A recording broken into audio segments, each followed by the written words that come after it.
Hampir semua orang ketakutan dengan COVID akibat propaganda yang dibesar-besarkan oleh media. Tiap hari, semua media mengutip jumlah korban terinfeksi dan kematian akibat COVID. Seharusnya, media-media juga melakukan investigasi dan komparasi sendiri untuk memberi informasi yang lebih mencerahkan bagi publik. Mari kita gunakan data-data yang dipublikasikan oleh organisasi-organisasi elit. Kita gunakan data mereka untuk memukul mereka sendiri. Dalam seni bela diri, ini disebut jurus pinjam tenaga lawan. Kita gunakan data-data jumlah kematian tahun lalu dari PBB, Worldometer, The Lancet Infectious Diseases, dan WHO. Jumlah kematian orang sedunia tahun lalu, proporsi 131 hari dari 1 Januari sampai dengan 10 Mei, hampir 21 juta orang yang mati. Jumlah kematian akibat kanker tahun lalu, pada periode yang sama, 3 juta orang.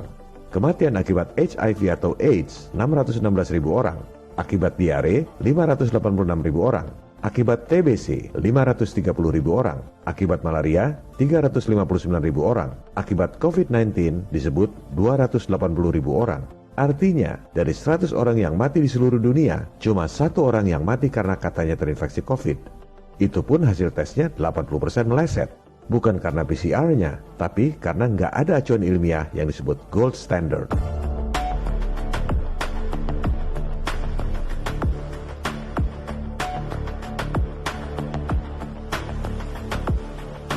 Itu perbandingan jumlah kematian di dunia. Bagaimana dengan Indonesia? Ini yang seharusnya dilakukan oleh media-media. Jangan cuma kopas data buat takut-takutin rakyat. Kita gunakan data dari PBB dan International Vaccine Access Center. Kita juga gunakan data-data nasional dari Kapolri, BPS, dan Kementerian Kesehatan. Jumlah kematian di Indonesia tahun lalu, proporsi 131 hari dari 1 Januari sampai 10 Mei, 632.000 orang mati. Kematian akibat diare balita hampir 12.000 orang. Akibat kecelakaan lalu lintas 8.400 orang. Akibat HIV atau AIDS 1.600 orang. Berapa jumlah kematian yang katanya karena COVID? 959 orang.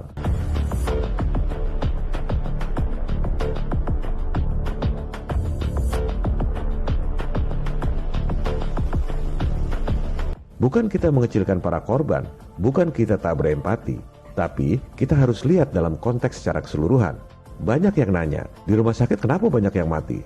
Loh, kok cuma nanya yang 0,2%? Kenapa nggak nanya yang 99,8% matinya karena apa? Jumlah orang yang mati karena kecelakaan lalu lintas hampir 9 kali lipat dari yang mati karena COVID. Kenapa nggak tutup aja sekalian semua jalan raya karena banyak yang mati? Emangnya kecelakaan lalu lintas nggak bahayakan orang lain? Kenapa bukan mobil-mobilnya aja yang disuruh social distancing supaya nggak ada tabrakan? Jumlah 959 orang itu pun tak ada satupun yang virusnya dimurnikan dan diperiksa. Karena memang begitu acuan dari WHO. Apa yang harus kita lakukan sebagai rakyat? Pertama, yakinkan diri Anda sendiri. COVID-19 tak seseram propagandanya. Sakit pernapasan yang mematikan itu nyata, tapi belum tentu karena COVID. Ada 4.824 orang mati tiap hari di Indonesia. Tapi tidak dibesar-besarkan oleh media. Dari 500 orang yang mati di Indonesia, hanya 1 orang yang katanya karena COVID.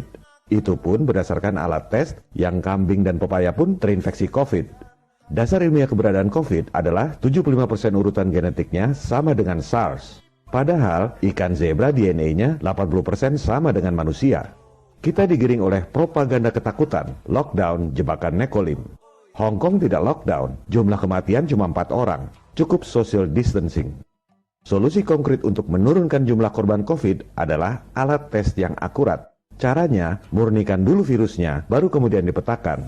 Dari 160.000 dokter di Indonesia, sebenarnya cukup dikerjakan oleh 10 orang saja. Yang penting action, tak perlu debat publik. Ketiga, sebarkan informasi. Share lewat WA, tele, medsos, dan lain-lain. Keempat, aksi people power. Tunjukkan kepada penguasa elit, termasuk penguasa YouTube yang jumlahnya sedikit itu, tak akan bisa melawan kita, rakyat yang jumlahnya banyak. Download video ini sekarang, re-upload di channel Anda atau channel lain sebelum di take down. Jadi, kalau video ini di take down, masih ada ribuan channel lainnya. Kalau saya mati, masih ada jutaan people power lainnya.